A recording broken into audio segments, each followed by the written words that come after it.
detective is sent to the town of Dreadman, Scotland, to investigate an illness that is causing the populace to age rapidly. While there, they run into Alison Sterling, one of the college students they saved during Dire Grove, who is now an investigative journalist here investigating the same thing. After things go awry and the illness gets worse, it's up to the master detective and an infected Allison to stop the illness and stop the madman behind it. This game is the strongest game that Mystery Case Files has come out with since Fate's Carnival. I really enjoyed this game. It was able to give us a villain who was interesting and complex and fully realized, something we haven't really had since Dire Grove Sacred Grove. Because yes, as much as I don't like Dire Grove Sacred Grove, I can at least admit that they had a good villain.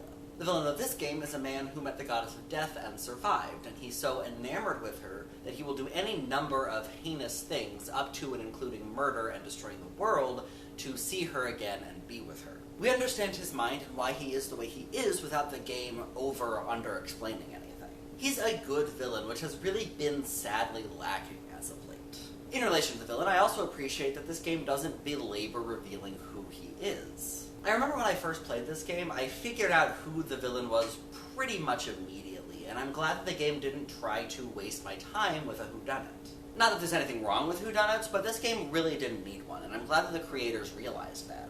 I also want to give a shout out to the side characters. There aren't too many of them, which is in no way a bad thing, because too many characters can be a lot to focus on, it can be a bit overwhelming, and this allows us to get to know those side characters better. And because of who I am as a person, I want to give a special shout out to the return of Alison Sterling from Dire Grove.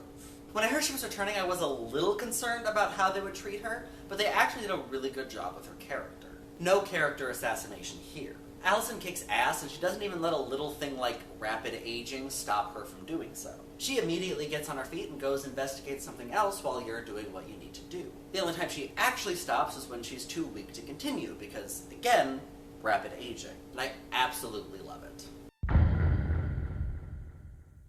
In terms of things that I might not like as much, I will say I'm not as big a fan of the animation style here. I think it's a little too Uncanny Valley for my taste, and it can be a tad distracting. And I'm also not really sure how I feel about this villain shaping the Master Detectives' lives in all of their cases to get them to this point. It really didn't seem necessary, and I'm not even sure how that's possible. I think this is indicative of some of the problems that are also going to be happening moving forward, and that's that the people who are making these games are trying really hard to connect it back to the earlier games. Like, I know that the earlier games are popular and successful, and so they're trying to harken back to it by just, like, connecting the games and not really trying to do anything else with it. And it just seems unnecessary. Like, you should focus more on making a good game and not on trying to connect it to good games that you've made in the past. You've made good standalone games before. Dire Grove was a standalone game, and that continues to be my favorite game that you've made.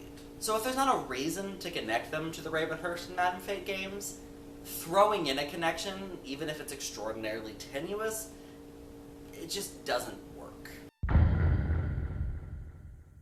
But these two issues are things that I can very easily look past, because other than them, this is a very solid game. And so I am going to give this a 9 out of 10. So with all of that being said, to my friends and fellow VEDSies, I will see all of you